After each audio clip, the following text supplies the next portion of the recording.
You didn't start your business to feel trapped, but if you're not careful, you might actually be building yourself a prison cell and not the dream life that you're actually seeking. And unfortunately, this is exactly what happened to me. Last year at a conference, someone asked me a single question that completely wrecked the way that I thought about my business. And that question was, are you building yourself your dream business, or are you actually building yourself a cage? This one question made me realize that I was actually building without purpose. Now, it led me to a lot of reflection and ultimately a series of 11 questions that helped me deconstruct my prison cell and start the process of building a business that serves me, my family, and my dream life. And that's exactly what we're going to get into today. Now, before you go, I want to emphasize that this process doesn't suggest that you actually have to start from the ground up. It simply ensures that you stop and reflect, potentially removing just a couple of bricks to lead you away from building that prison cell and more towards your dream life. So let's get into the 11 questions that every entrepreneur should be asking themselves. Question number 1. Do I want to be a business owner? Now, this one sounds pretty simple, but it can actually be one of the most important questions that you ask yourself. Because sometimes what we wanted when we started isn't what we want anymore. And honestly, that's okay. Being a business owner is hard and it's long hours, unpredictable income, pressure, instability, responsibility, and it doesn't always turn out to be what we had imagined it to be. Or maybe we did want to be an owner, but over time that has changed as our life has. Maybe for you, the question should be, do I still want to be a business owner? Now, some answers to this question might sound like this. Honestly, I'm not sure anymore. I miss having a team, a steady paycheck, and knowing when my day ends. Or maybe like this. Yes, but I only want to own a business that gives me time and freedom, not one that demands 60 hours a week. So realize how this isn't a pass or fail test. It's more of a reflection. It's about owning the why behind your journey and being honest if that why has actually changed. I think that so many entrepreneurs love their work and sometimes it's even why we started. But maybe you hate marketing or operations or the finance side of owning a business. Look, we wear so many hats as a business owner, so decide which ones you actually want to wear, which ones to outsource, and maybe which ones to get rid of altogether. And get back to focusing on the work that you used to love doing with clients. So take a moment to reflect and ask yourself, do I still want this? And if I do, what about it needs to change? Question number 2, what does success look like for me? So it's easy to chase someone else's version of success, especially in today's day and age, with images of success plastered all around us. But don't let someone else's goal of maybe building a 9-figure business or gaining the 1 million follower mark on Instagram define what your vision of success actually is. Because after all, don't we start our business to show the world what our creative mind has to offer, not just to copy what someone else is already doing?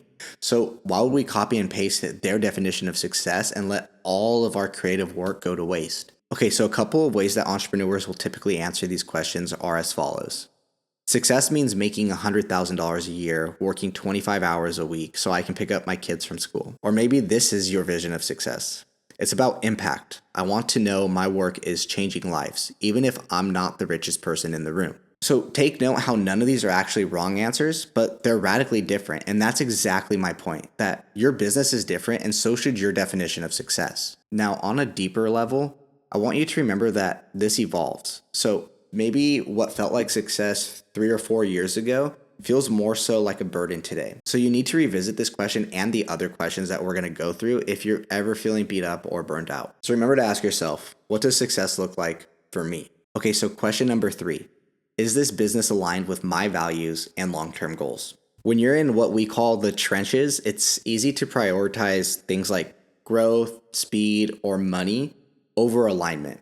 But if your business starts moving in the direction that doesn't match what your actual core values are, or maybe what your long-term vision is, what it's going to do is start to create friction and eventually resentment towards your business. So this question really gets down to integrity. It asks, is what you're building actually in sync with who you are and where you want to go? So maybe the answer to this question sounds like one of these.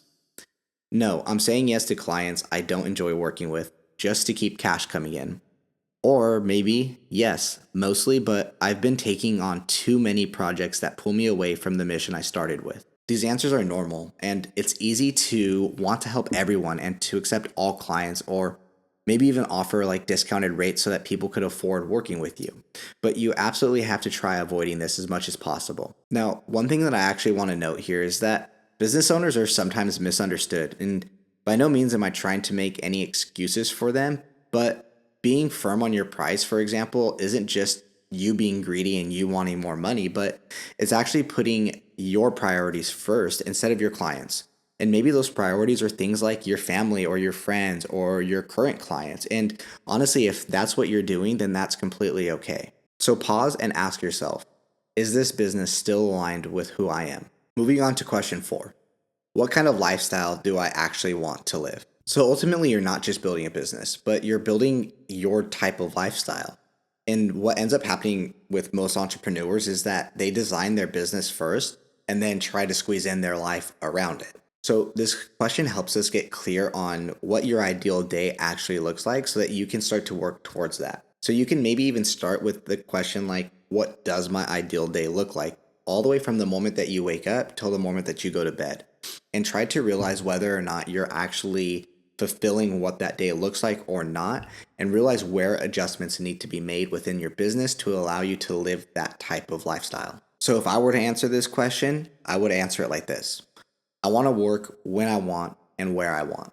So that might mean getting up at 6 in the morning. That might be sleeping in until 10 and maybe not even starting work until like 1 in the afternoon. Or maybe starting work at like 5 in the afternoon and working throughout the night. And then where do you want to work? Maybe you want to work at a coffee shop or a library or some other co-working space to get a little bit more motivation from others as well. So a good way to understand this is kind of like I said before, asking yourself, what does my dream day look like? But also, what does my dream week look like? Or what does my dream year look like? And is my business helping me to live that? So I've actually had clients who will go through the entire year process to see what that looks like for them. So if you're somebody who maybe loves like seasonal sports like snowboarding or skiing, maybe the first couple of months of the year you want to spend doing that, and then you're going to work your butt off the remaining 9 months of the year to make up for those 3 months off. But is your business allowing you to do this, or are you building something where, maybe like you're building the wrong type of business, like a tax practice where tax professionals would never be able to do that because some of their busiest months are early in the beginning of the year. So understanding this is very important to the business that you're building. Remember with this that if you don't design your business around your lifestyle, you're going to end up having to sacrifice one of them, either your business or your lifestyle. So question number 5, why did I start this business in the first place? It's actually honestly really, really simple to forget the why in the middle of your daily grind. But remembering your original reason for starting is extremely important because it reconnects you to that mission that you started with. So I remember for me, when I started my financial planning firm, for example, I tailored it towards retirees. And honestly, this wasn't on purpose. I specifically went out of my way to try to avoid doing this. I fully intended to work with people who were like me, business owners, influencers, creators, or like I said, just other people who were similar to how I was viewing life. And then maybe about like 6 months into building, I looked back and noticed that my business's name was literally Brighter Days Planning. And honestly, if that doesn't sound like a retirement home, I don't know what does. So I remember I got out of the big box firms because all they did was help the rich get richer. And this was against my mission, yet I was still building just another one of those firms with Brighter Days Planning. And when you lose sight of your why, it's easy to lose motivation. And that's exactly what happened to me. So take a step back and ask yourself, what lit the spark when I first started? And does that still matter to me today? And your why doesn't need to stay the same, but it's important for you to always know it, even if it changes, to refresh it and to know what that why is so that you can keep that motivation throughout your days. Okay, so I didn't mention this before, but that was section 1. So we're going to go over 3 different sections. Each of them are going to be different styles of questions. Now, those first ones were really about building your business around, it asks, is what you're building actually in sync with who you are and where you want to go? So let's get into those questions. Now, this is question number 6. Am I paying myself enough and consistently? So you didn't start your business to live paycheck to paycheck, but from what I've seen, so many business owners do not pay themselves. And when they do it, it's very inconsistent. Typically what happens is $1 comes into the business and $1 leaves the business, whether that's for employee compensation, new tools, or any other services that the business might require. I actually run into this quite a bit with my business as well. And one of the reasons why is because my email is consistently flooded with all the new best tech offerings and the great discounts that they're offering. And it's easier to justify spending money on the business than it is to actually pay yourself. But you have to remind yourself that at the end of the day, you are a valuable asset to the business. And in fact, you're probably the most valuable aspect of the business. Now, there's a really good resource if this is an issue that you're currently having, and that is the book Profit First. So, the idea here is that if you give your business, like I said before, that $1 example, if you give yourself or if you give your business $10,000, you are going to find a way to spend that $10,000. But if you only give yourself $100, well, then you're probably going to have to get a lot more crafty. But at the end of the day, you're going to make sure to find a way to make that business still survive. So paying yourself first or profit first is going to ensure that you get money and then whatever is left over is spent on the business. Now these questions might be answered like this. No, I haven't paid myself in 3 months because cash flow is tight. Yes, but it's inconsistent. 1 month it's great, the next month it's stressed again. Or I pay myself a flat salary every 2 weeks and it covers my personal lifestyle comfortably. And if that's you, good job, move on to the next question. But one last thing to note here is that you are the CEO of your business. Now, if you outsource this to a new CEO, do you think that they'd actually accept the salary that you're paying yourself? And if that answer is no, then you're going to have to do some real thinking here. And it all starts with asking yourself, am I paying myself enough? Okay, so question number 7, what should I do with my excess cash? So when your business starts to bring in more money than it needs to operate, it can be a problem if you don't have a plan. But I always remind myself of the wise words of my old boss. These are good problems to have. So thank you for that, Jerry. If nothing else, thank you for that. I'm sure you guys remember the saying, more money, more problems. So this is a great example of it. You fix the problem of paying yourself enough, but now you have a new problem of what do I do with the extra money? Maybe I invest it. Okay, well, if I'm going to invest it, how do I invest it? Well, you would invest it based off of your risk tolerance and your goals. Okay, well, what is my risk tolerance and what are my goals? I think you kind of get the point. So excess cash without direction can lead to impulsive spending or missed opportunities. One of which I see almost every single day is extra cash just sitting in a checking account, earning 0.0000001% interest. This is probably the worst thing that you could do, is just let idle cash sit in a checking account that pays you absolutely nothing. But I guess that's a story for a different day. Okay, so how is this question going to be answered? Well, it really ends up being a plan. So with a plan, it's probably going to be a little bit longer, but maybe it sounds like this.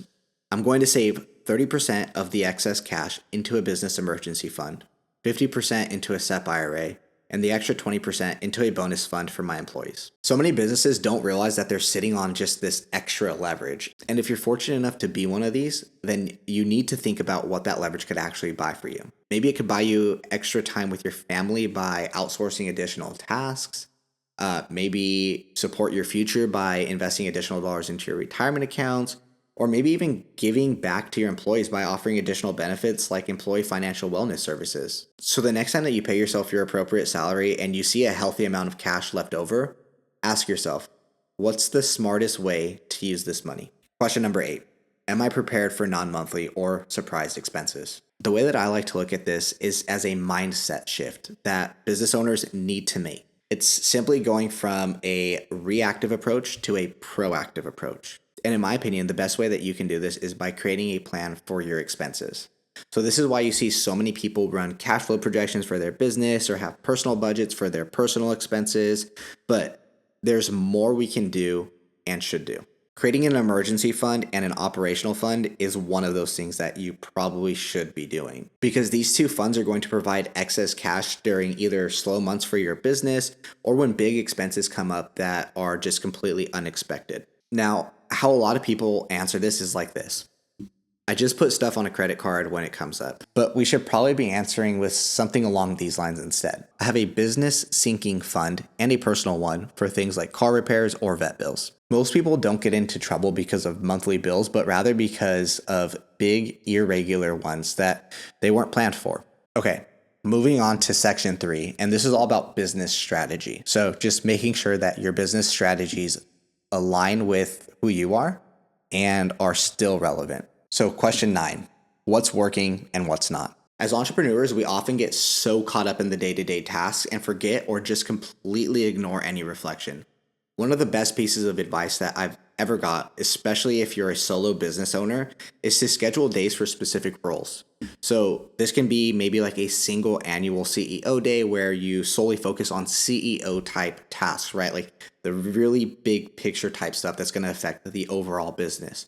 Or maybe you do quarterly CFO meetings with yourself to reanalyze or reproject your current finances, make sure that all of the money is being put away appropriately, or shift different marketing efforts based off of which ones are being successful, which ones aren't successful, those types of tasks. So having these specific days really make sure that you're putting those certain caps on at least once, twice a year, because otherwise we're just going to let the business take up every single second of our time. So for many of us, the answer is probably going to sound something like this. I haven't tracked the success of any of my marketing avenues, and I'm not sure if I should start focusing on any specific one. So make sure that you carve out time and ask yourself, what's working, what's draining, and what's worth doubling down on? Okay, so on to question number 10. I don't know what I'm going to do when I get to question 11.